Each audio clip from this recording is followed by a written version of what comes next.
Oke teman-teman, terima kasih sudah menonton video ini. Nah, sehubungan banyak sekali pertanyaan pada saya nih, bagaimana cara proses pembudidayaan jamur tiram.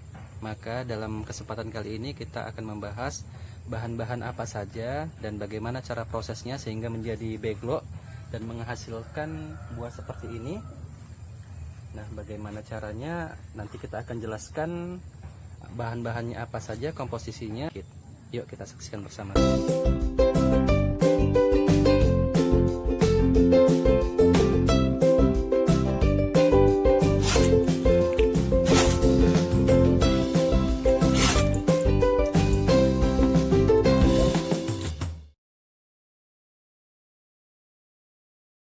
Video kali ini kita akan membuat satu paket yang akan menghasilkan 162 backlog. Nah, jadi nanti teman-teman bisa kalkulasikan sendiri berapa komposisi bahan-bahan untuk pembuatan yang lebih banyak ataupun yang lebih sedikit.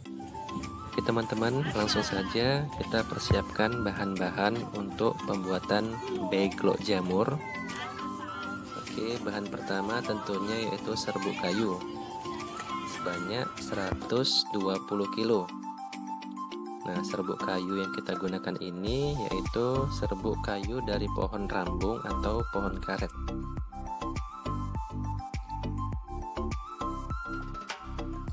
Oke, bahan yang kedua yang kita gunakan adalah kalsium. Nah, kalsium ini cukup 2 kilo saja yang kita gunakan. Ini bisa didapat dari toko-toko pupuk terdekat di kota kita ya. Nah, ini kalsium yang biasa kami pakai, bisa juga pakai merek-merek yang lain. Oke, yang ketiga kita gunakan dedak padi 10 kilo. Ini bisa kita dapatkan di kilang-kilang padi. Dan yang terakhir, bahan yang kita gunakan adalah dolomit. Ini kita gunakan sebanyak 2 kilo saja, dan bisa kita dapatkan dolomit ini di toko-toko pupuk. Oke, langsung saja kita mulai proses pembuatan backlog jamurnya. Yang pertama kita persiapkan dulu serbuk kayunya, kita keluarkan dari goninya. Usahakan serbuk kayu ini kondisinya kering ya. Oke, setelah itu kita taburkan dedek padi ke seluruh permukaan serbuk kayu secara merata. Setelah itu kita taburkan kalsium secara merata juga.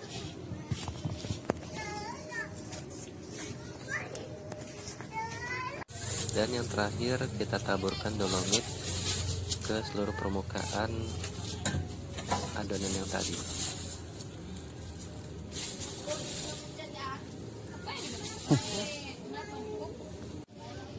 Nah, agar bahan-bahan yang tadi tercampur dengan rata, kita aduk-aduk menggunakan sekop.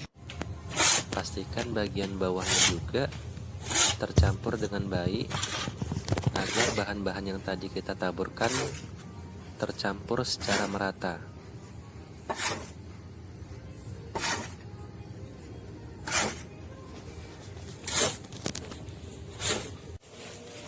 Selanjutnya kita lakukan proses pengayakan agar serbuk-serbuk yang kasar bisa kita buang, sehingga yang tersisa adalah serbuk-serbuk yang sudah halus. Oke, selanjutnya adonan kita siram dengan air secukupnya, sedikit saja, yang penting agak basah.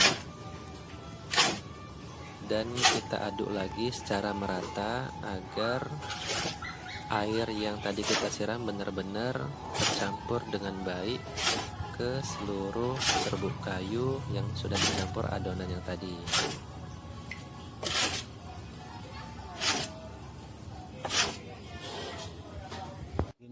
Nah, kira-kira untuk kekentalannya seperti ini sudah cukup.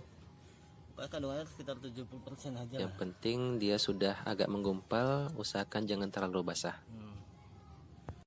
Selanjutnya adonan kita tutup dengan terpal selama lebih kurang 12 jam.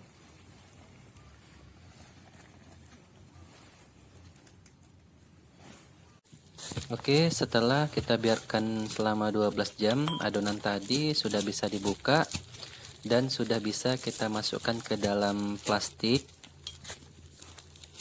Nah, cara pemasukan ke dalam plastik seperti ini.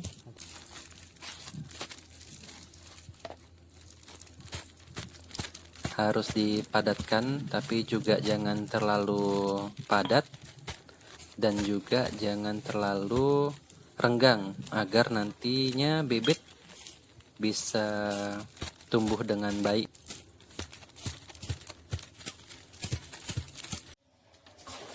Proses selanjutnya yaitu pengukusan. Jangan lupa tempat kukus ditambahkan atau dimasukkan air. Dan ini adalah kaleng tempat pengukusan supaya bisa lebih tinggi. Nah, jadi fungsi pengukusan ini adalah membunuh kuman-kuman yang masih ada di dalam, karena jamur tidak bisa tumbuh dengan bagus kalau di dalamnya masih ada kuman. Jadi proses pengukusan ini untuk mensterilkan kuman-kuman yang ada di dalam beglok tadi. Nah, ini dia persiapan untuk pengukusan beglok jamur.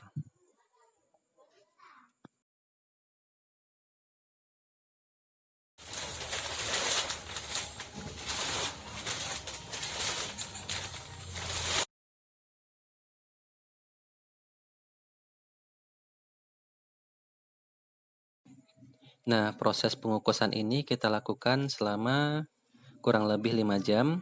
Nah, ini kita sengaja bungkus plastik agar uap panas yang dihasilkan dari air tadi tidak kemana-mana, sehingga membuat kuman-kuman di dalam beglok tadi bersih.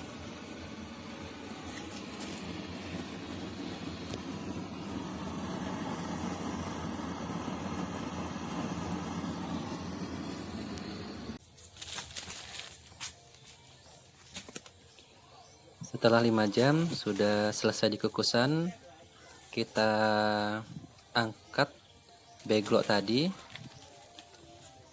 Agak kita dinginkan sebelum kita masukkan bibitnya. Nah, ini contoh yang sudah dimasukkan bibit. Ini yang belum dimasukkan dan baru selesai dikukus. Kita coba lihat warnanya sudah berbeda. Sudah agak kecoklatan.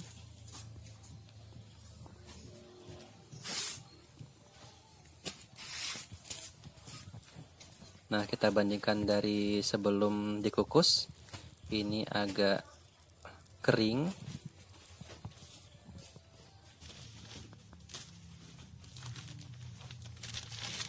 Nah, setelah itu proses selanjutnya adalah pembibitan. Nah, ini adalah bibitnya, bibit jamur. Kita masukkan 10 bibit per satu begloknya. Kita ikat dan sengaja kita taruh selang supaya nantinya waktu panen bisa langsung dibuka selangnya, jadi lebih mudah. Nah, begitu caranya. Nah, setelah bibit ini sudah dimasukkan ke dalam beglok, beglok ini sudah bisa disimpan ke dalam tempat khusus atau kami sebut tempat inkubasi selama kurang lebih 40 hari agar bibit jamur tadi bisa tumbuh. Nah, seperti ini proses tumbuhnya. Begloknya berubah menjadi putih. Kalau dia sudah menjadi putih semua, berarti beglok tersebut sudah akan bisa tumbuh jamurnya. Oke, terima kasih sudah menonton video kami kali ini. Jika ada pertanyaan seputar jamur tiram ini, silahkan ketik di kolom komen. Dan jangan lupa juga subscribe channel ini agar dapat menerima video-video lainnya seputar budidaya jamur tiram.